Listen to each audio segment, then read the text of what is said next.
Hey, what's going on? It's Bill Burr, and it's time for the Thursday afternoon just before Friday, Monday morning podcast, and I'm just checking in on you.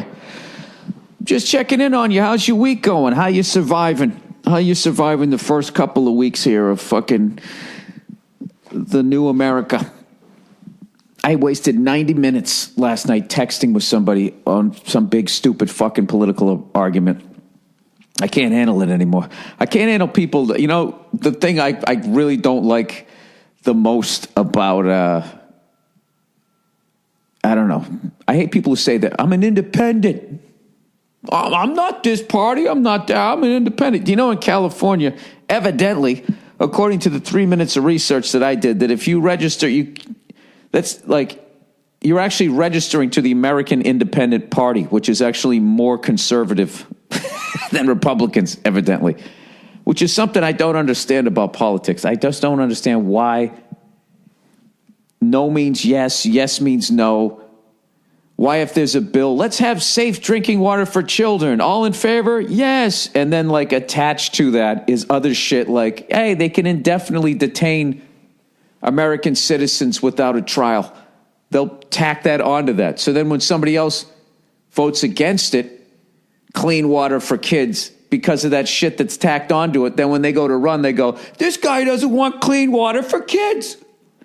I fucking give up. I give up.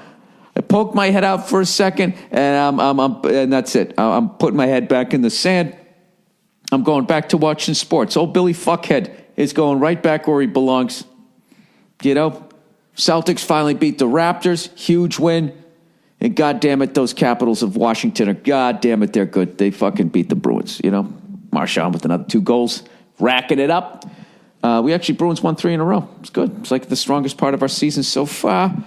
And anyway, so I've been getting back out there doing stand-up now that I've settled in, being a dad and all that type of stuff. This is really like the preseason of being a dad, you know, when your kid can't move, really, without you.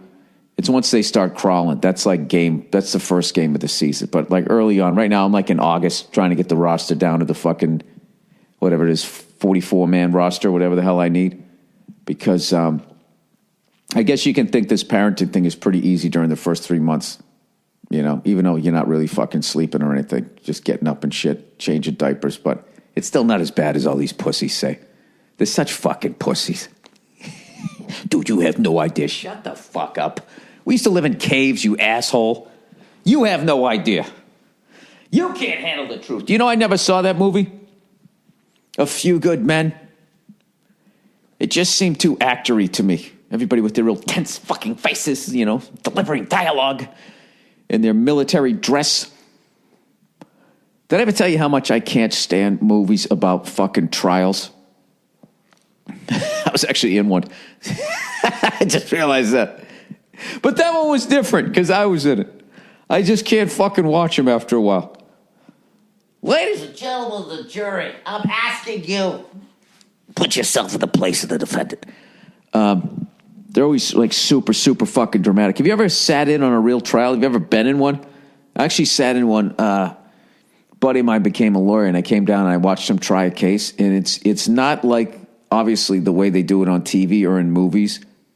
But what was unbelievably compelling was somebody's freedom was on the fucking line. And that was what was riveting. Not what the fuck people were saying. What they were saying was very like, you know, I'd like to submit Exhibit A into the, and you just sit there going. And I actually watched somebody, I don't know, they got pulled over and there was drugs in the car and there was some sort of gun involved and shit. And I was just sitting there. I just couldn't get over the fact, looking at the defendant going like this, that's not an actor. That's like a real fucking person. If he did it, that fucking guy's a lunatic. He's driving around with drugs. He's got a gun in the car. What the fuck is he? This guy's a real life maniac. Or what if he's fucking innocent? There was all of that shit. And then I was sort of looking around. There was like nobody really there. And I looked over in the corner. There was this old lady sitting there like knitting. Sort of looking up, listening. And she was like knitting. I don't know what the fuck she was knitting. You know, old lady. She's just knitting. So at the end, I talked to my buddy. And I was just like, wow, man, that was like, I kind of feel guilty. But that was like really entertaining. He goes, yeah, you know, it's real shit. I said, I wouldn't be surprised if, like, do you have, like, court groupies? Do people just come down and sit in on these trials just for the entertainment value of it? And he goes, yeah, that's what that old lady was doing. A lot of old people do it, during the day, they don't have air conditioning or something. They come in, they sit down, and they just listen to the trials. It's free. You can go down and do it. And there was something, I don't know, because it's old. They're old people. You can't get too upset about. But there was something kind of gross about it. I mean, I came down to watch my buddy. I was proud of him and everything. But then after a while, how interesting it was and how much I got into it, I actually had this level of guilt of like, this shouldn't be like, I shouldn't use this for entertainment purposes. But I got to tell you, it was a fucking great time.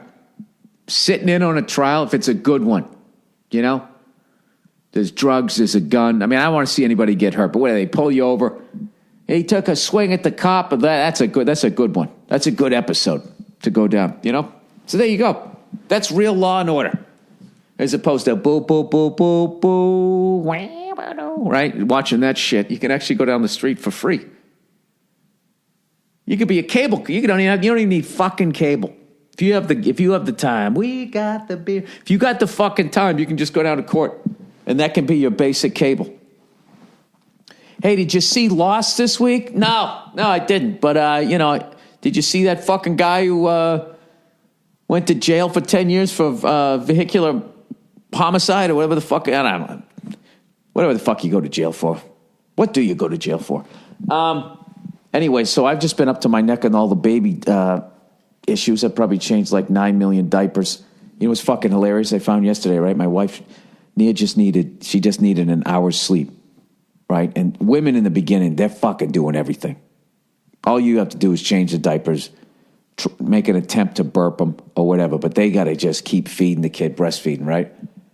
So you start to feel like, guilty, like I'm not doing shit. So I was just determined, like I'm going to have this kid for like the next hour, give her a great hour's sleep. And I was able to, hour and 15 minutes before the kid was finally just like, look, I need something. I need what you don't have. All right. I need to go downstairs. I need a solo cup. I need to, I need a little keg party here. Right.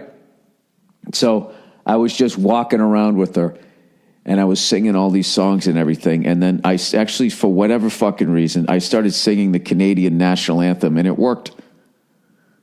And I always forget. Oh, Canada, home and native land. This part had true patriot love, and all our songs command. This part, from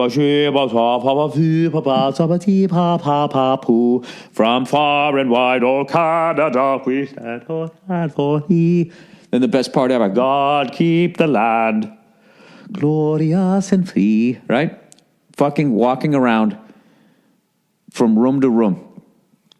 Upstairs, I sang the Canadian national anthem for like a fucking half hour straight. And you're so fucking focused on keeping your kid sleeping that the insanity of that, it doesn't hit you till afterwards when you give your baby back to your wife. And then you go upstairs to make a sandwich and you're still singing the song and you can't stop doing it. What was the name of that movie with that guy, Midnight Express? The guy traveling abroad gets busted with the drugs. Remember those fucking lunatics that were all in the prison and they were just sort of marching in the same direction? And he started walking in the other direction and it like freaked him out. But they were just like the people just completely lost their sanity. That's what it felt like. I mean, not just sing a national anthem for a half hour straight is a fucking insane thing to do. Forget about it if it's not even your country's national anthem. I mean, I literally felt like a traitor, even though that they're an ally of ours. And I just feel like, maybe Donald Trump's going to call me today and give me a heated fucking conversation about what I just did. Maybe I'm going to get deported. Anyway, I'm not going to get into that shit. Fucking 90 minutes of my fucking it's so dumb, and I know it's dumb. Like I'm literally going to make this person admit or agree with me or anything, or I'm going to step his way and agree. It's fucking pointless. It actually affected my set last night. Just spending 90 minutes in that fucking never-ending circle of horseshit, and I got to stop doing that. I almost needed to come home and meditate again. I'm really getting into that shit. Just clearing my head, not flipping out. I think I flipped. Did I flip out yesterday? What fucking pissed me off yesterday? I can't even remember. But I'm getting way better at it, you know? But anyways, I want to thank Conan O'Brien, Jimmy Kimmel, Bill Simmons, everybody that Joe Rogan podcast, Joe Rogan Experience, everybody that helped me promote my special. My special is out right now. It's doing great. People are really enjoying it. Thank you so much for watching it. Please let other people know about it. I am now vigorously trying to write my new hour and have some sort of life outside of being a dad, because I don't want to bore you guys with an hour-long fucking thing about, so I'm a dad, and I'll tell you, I'm wearing the same clothes fucking 4 days in a row. I'm not going to do that to you. All right? I already got some good shit. I already got some shit that is good and that I'm going to be bringing towards you. So I guess Obama, before he left, he signed a Christmas bill making alternative media illegal.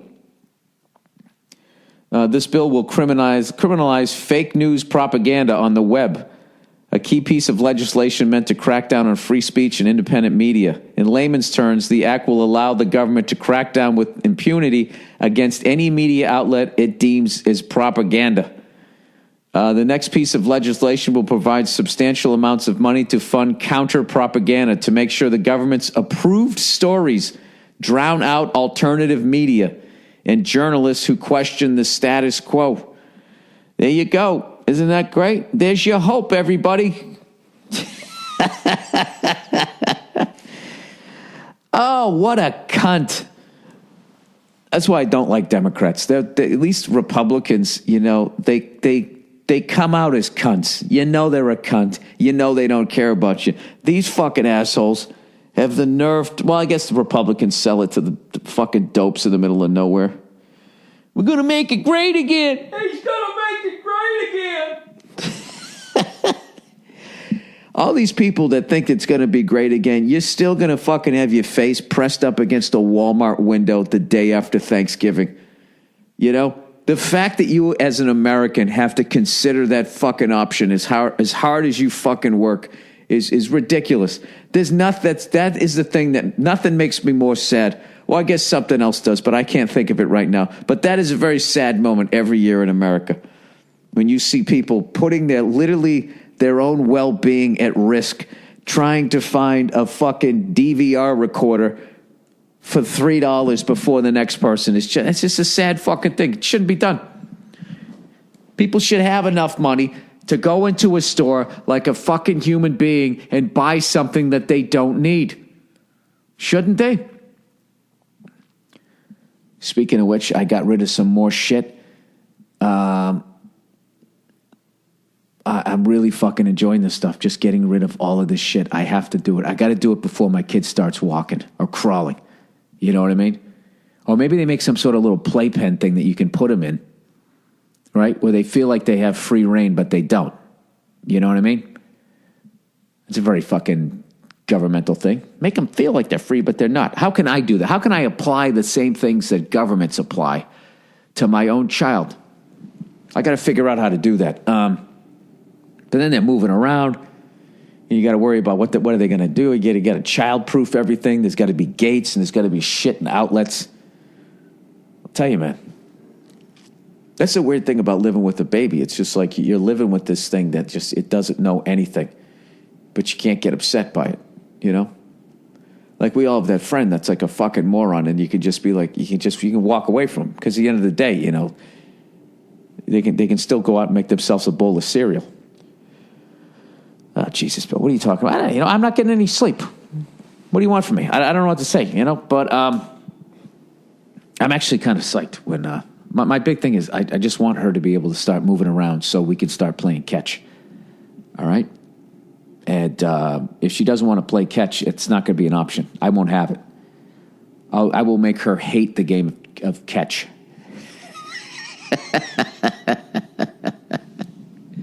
That's something that you got to avoid, I guess, as a parent, right? Like, you have such hopes that they're going to like what you like that you could actually make them not only not like what you like, but fucking hate it and then hate you and not call you unless it's on the fucking holidays. So hopefully she'll enjoy it. I'll just sort of leave like, I don't know, a baseball laying around. Maybe she'll get into it. Throw it through a fucking window. My wife will get mad, but I won't care. Oh, yeah, look at that. Look at the arm. Anyways. All right, plowing ahead here. What the fuck was I going to talk about? I'm trying to avoid politics and fucking baby talk, but I mean that's kind of my fucking life at this point, right? How did this happen? Where is it here? Wasting time. What's going on in the world? I have no idea. Oh, I actually tried to look up some Google News to see what's going on in the world. Evidently, Trump had a very short phone call with Australia. How the fuck do you get into a fight with Australia is beyond me. If this is even true, I have no fucking idea. And then McCain called up and said, hey man, don't listen to him. We still like you guys.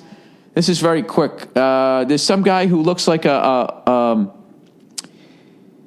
know what he looks like. He looks like a fucking magician. He was going to speak at UC Berkeley. Yiannopoulos, I guess he's a big Donald Trump supporter, and he goes to UC Berkeley, and oh my God, was there a protest? This guy's a whore. He didn't know that was going to happen. Jesus fucking Christ. And then Beyonce put out a really weird, creepy picture saying that she's having twins. I actually looked at the picture and kind of bursted out laughing. I don't know, some people, you get so famous. Why can't you just say you're having twins? Or why do you even have to announce it? You know what I mean? We're announcing to the world. I guess I brought it up. I don't know. I kind of did it. We should have done a photo shoot. What is the hidden message in Beyonce's photo shoot? Pregnancy photo. There's a hidden message. She's wearing a veil. I just don't understand. What kind of who does a photo shoot? Why am I looking at this? Why am I looking at this? Anyways, all right. So old Billy Dad Body's got to hit the fucking treadmill today. I got to start eating well. And I don't know what to think as far as what you can eat, what you can't eat. People say avoid saturated fats. And then I go on the Rogan podcast and he goes, nah, man, that was all bullshit. That was put out there by the sugar companies. And I guess I could sit down and read it, but I just don't, I don't have the time. So I just decided, well, you know what? Fuck it. I'll have a steak and I'll have it with, have a little garden salad. And that'll be all right. And you know what? I woke up this morning and I didn't die of a heart attack. So there you go. So I guess he's right. So I'm going to try to avoid sugars as much as I can and try to eat some goddamn steaks. The fuck is the button here? Sorry, every once in a while I fuck up with my recorder and I don't record it on the right speed, and then it takes 9 years to fucking upload. Anyways, oh, hey, you know what's going on this Super Bowl? It's the Super Bowl this weekend. A little bread and circus for everybody. The Super Bowl. Yeah, Patriots going for their unprecedented fifth fucking, Tom Brady's going for his fifth fucking ring. Actually, we're also going for our fifth Super Bowl title against the Falcons, who are a major problem. Like I said, I'm going on the record. I think it's going to be a classic. If you can get the Falcons with 4 or more points, I like that. And I also like the under. 59. I like the fucking under. Because everybody else was like, dude, it's going to be a fucking shootout, dude. They start looking at those, stats. I love looking at the stats of what they did during the regular season. It's like, this isn't the regular season. This is completely fucking different. This guy throws for 500 fucking yards a game. Yeah, against 90% of teams that aren't in the fucking playoffs anymore. You got to adjust it all down. You got to go negative.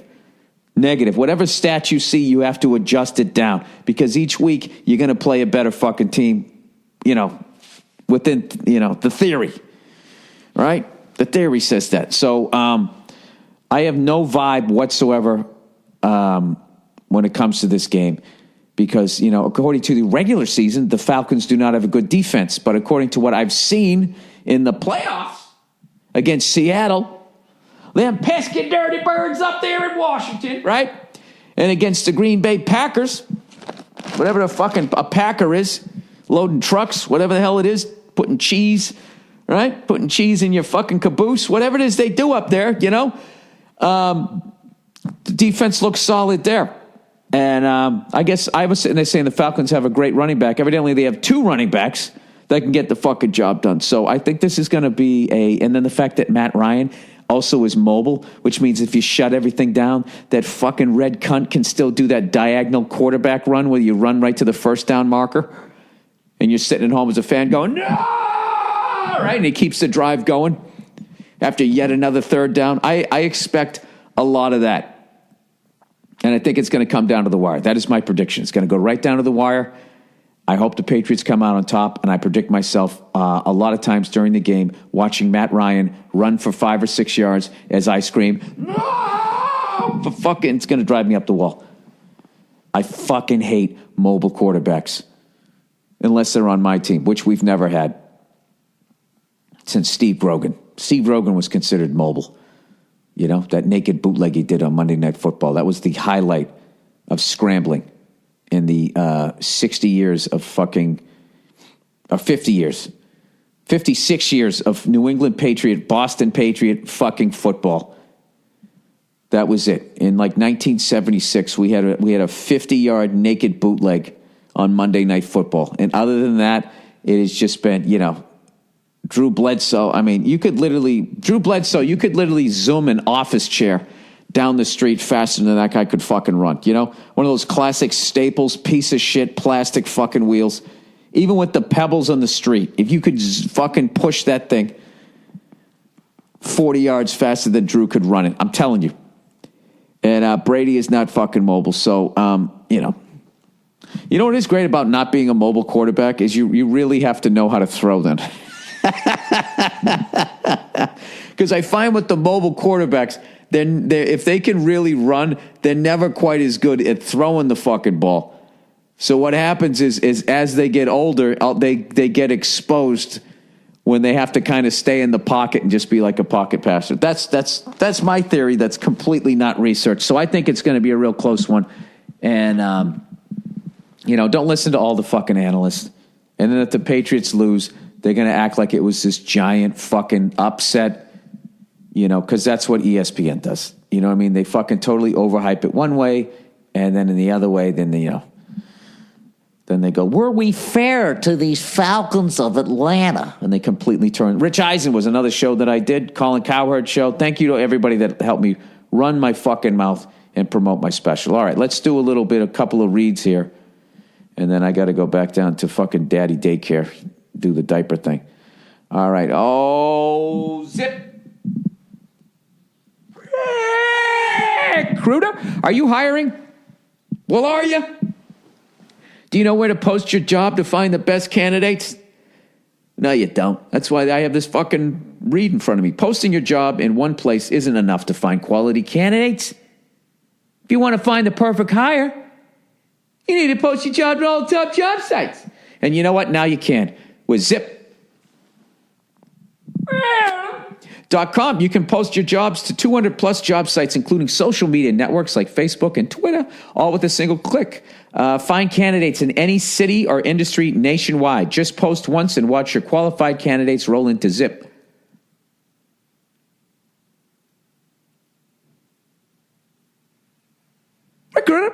Easy to use interface. No juggling emails or calls to your office. Quickly screen candidates, rate them, and hire the right person fast. Find out today why ZipRecruiter has been used by Fortune 100 companies and thousands of small, medium-sized businesses. And right now, my listeners can post jobs on ZipRecruiter for free by going to ZipRecruiter.com/Burr. That's ZipRecruiter.com/Burr. One more time. Try it for free at Zip. Recruiter.com/Burr. All right, Lyft. You know about Lyft, right? It's the app that gets you a ride in minutes, man. On demand, 24/7 for less than the cost of a cab. Please include all of the following points during your read. Well, if you write it, I'll read it. If you tried Lyft, you know what I mean. With Lyft, you just download the app, request a driver, and they show up in 3.5 minutes on average. That's really fast. Every Lyft driver is fully vetted through their 10-point safety standard, including criminal and DMV background checks. You'll know you'll get around quickly and safely, unlike that other app. That other one. That rhymes with moober. Well, you can walk into that office with a goddamn bloody axe and they'd be like, "Do you got a car?" "Yep.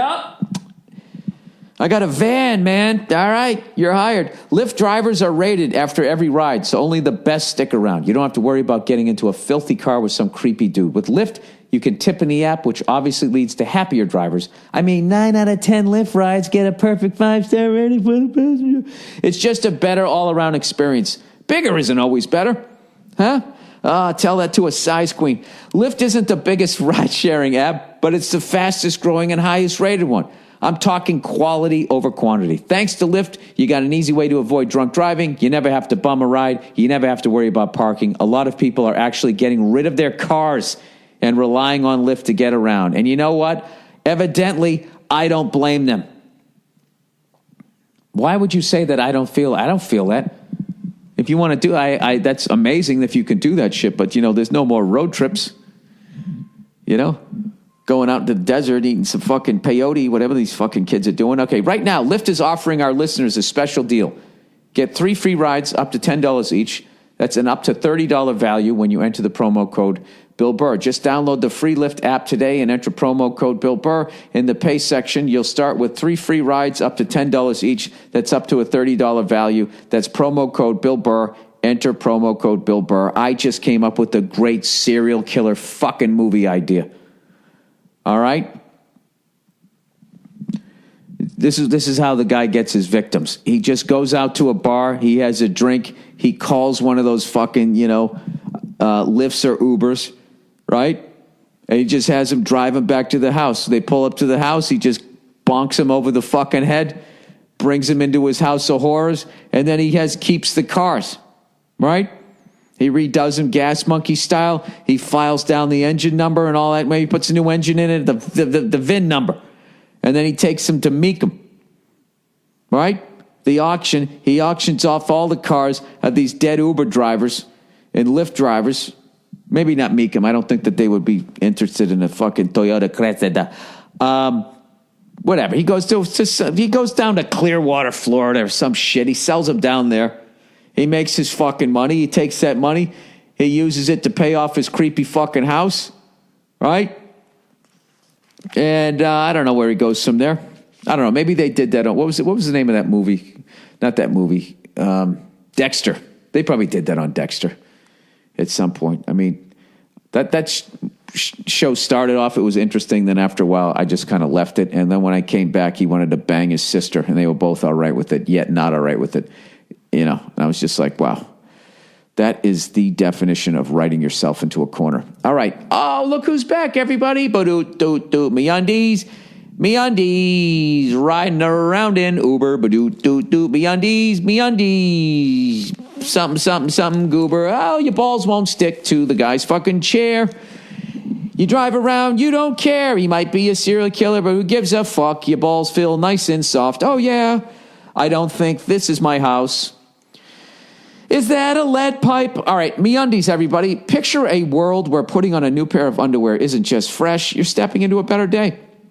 Think about it. Underwear is the first thing you put on and the last thing you take off, unless you're Matthew McConaughey. Why would you settle for anything less than the best feeling underwear on the planet? Please include the following points during your read. It's fucking here. I'm going to read it. MeUndies focuses solely on producing the most comfortable underwear you've ever experienced. My friends, I have friends at MeUndies. Well, we never hang out and you never call. These people who claim to be my friends at MeUndies sent me a few pairs a while back, and now I can't imagine wearing anything else. Of course I can. I am right now. I'm wearing cotton ones. Okay? You have no idea the length of the size of my imagination, MeUndies. All right? And maybe if we actually were friends, you wouldn't make claims like that. It really makes each day that much better. For the price of 2 cocktails, MeUndies will deliver your new favorite pair of underwear right to your doorstep. Better day guaranteed. Try them on, and if they aren't the most comfortable, best feeling undies you've ever had, they'll refund you and let you keep your first pair for free. Included in the price is the Sweet Touch. Why do they say that? It's in your crotch area. the sweet touch of modal. Modal? A special fabric made with the best-in-class raw materials that are scientifically proven to be 3 times softer than cotton. These uber cozy undies are sold exclusively on the MeUndies website, where you'll enjoy free standard shipping in the U.S. plus Canada. Actually, you know something? If you fucking killed your Uber driver, right, they would be able to look at their phone, wouldn't they, and figure out when was the last call they made? Then you'd come to the door like that guy in Silence of the Lambs, right? Anyways, and for a limited time, everyone in my audience gets 20% off their first order. But you have to go to our special URL, MeUndies.com/Burr. With the MeUndies Better Day Guarantee, you have nothing to lose. So don't wait any longer. Go to MeUndies.com/Burr right now for 20% off your first order. That's MeUndies.com/Burr. All right, how many fucking more? Oh, Jesus. Yeah. We got 2 more. I can't subject you guys to listen to me read out loud this fucking long, can I? Let's talk about something. Let's keep fleshing out this fucking movie. All right, so then the cops show up. You know, and God knows I'll probably be playing the sidekick, right? I got that role on lock.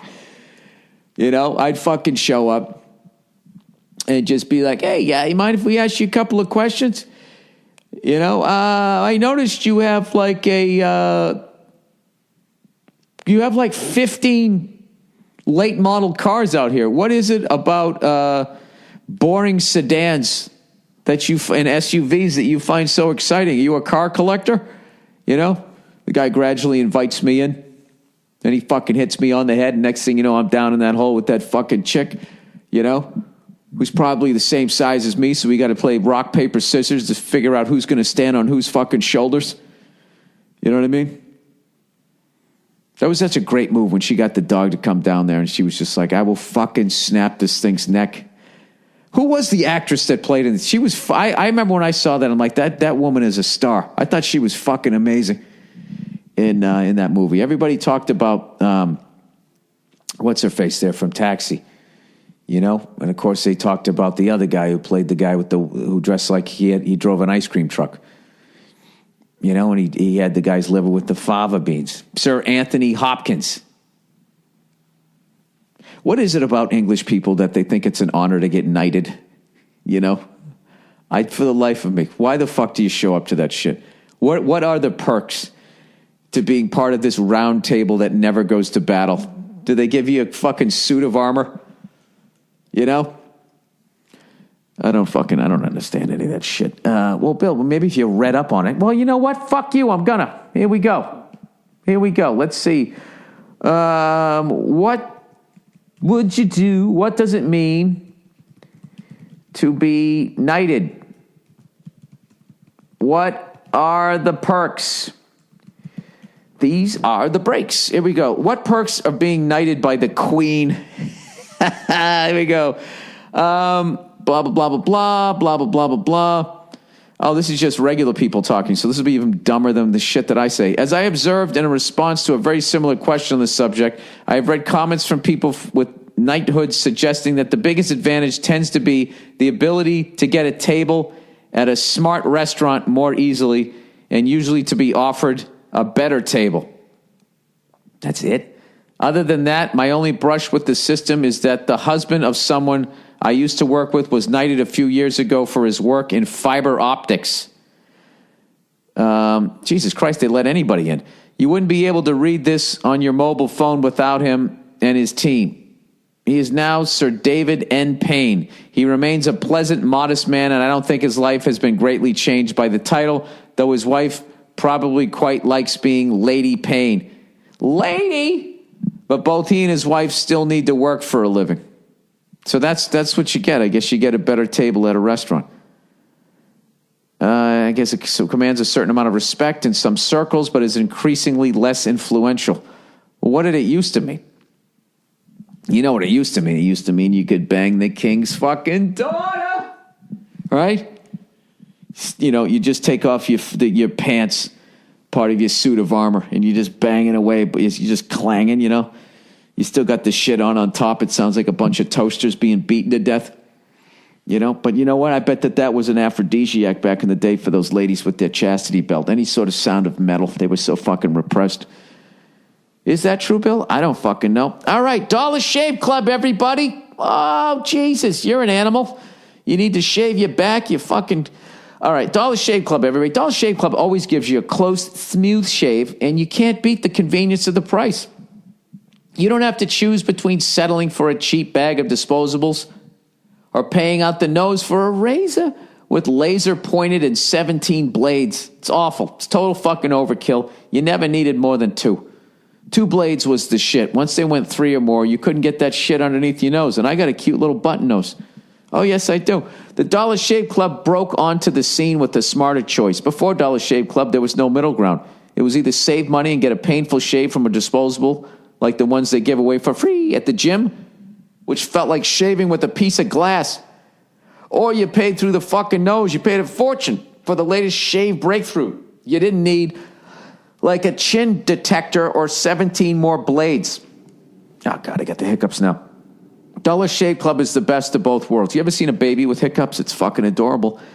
You get the best premium shave quality at a disposable shave price. If you haven't tried Dollar Shave Club yet, you're missing out. It's an amazing shave at an affordable price. There's no smarter choice on the market, and right now, they're giving away a 1-month trial of any of their new razors for $1 with free shipping. And after that, it's just a few bucks a month. There's no long-term commitments, no hidden fees. You fucking get it, right? Get one free trial or whatever. Get your online dollar trial, at dollarshaveclub.com/Burr. That's dollarshaveclub.com/Burr. And mercifully, this is the last read. And it's a nice quick one. LegalZoom, everybody. The holiday hangover is gone, right? So are all your relatives and all those fucking people you got to deal with, and everybody with their ironic, ugly fucking sweaters. It's all gone. The New Year's dust has settled. You've broken all of your fucking resolutions. So now you can finally get around to doing the things you've been putting off for way too long. And LegalZoom.com is where to make it happen. Whether you want to launch the business of your dreams or you'd like to take control of your family's future, with an estate plan, legal questions should never stand in the way. Well, thanks to LegalZoom, they don't. The legal world can be challenging without a doubt, but that's exactly why LegalZoom was created over 15 years ago, to provide you with the tools and know-how to wrap up your legal needs with confidence. You can even receive legal advice at flat rates from LegalZoom's network of attorneys licensed in 48 states. They'll help you with the right estate plan or answer any questions you have about starting and running your business, all without billing by the hour, since LegalZoom isn't a law firm. Right now, you should be like, Bill, why aren't you trying to make this copy funny? It's because I need to do all of this shit now because I have a kid. I'm getting life insurance. I'm getting my affairs in order. Call to action. Don't put it off any longer. You got to do this, guys. If you got a kid, women, you got to do this shit. You know what I mean? It's always up to the guy to get the fucking life insurance and all this shit. Ladies, you got to do it too. What if you die? We don't have any breastises. What are we going to do? Hurry to LegalZoom.com now and start getting your life in order today. Plus, get special savings when you enter promo code Burr at checkout. LegalZoom.com. That's LegalZoom.com. All right. That's the podcast. Have a great weekend, you cunts. I hope this is as great a Super Bowl as I think it's going to be. May the best team win. Congratulations to Atlanta for, your team getting there and all the fans of New England. I hope it's going to be a great one. Do not watch any pregame or postgame. Do what I do. Have some friends over. Get the grill going. Tape the game. Shut your phones off. Don't look at a computer. Let the game get 90 minutes out in front of you. Then sit down and fast forward through all the commercials, the halftime show, all of the bullshit.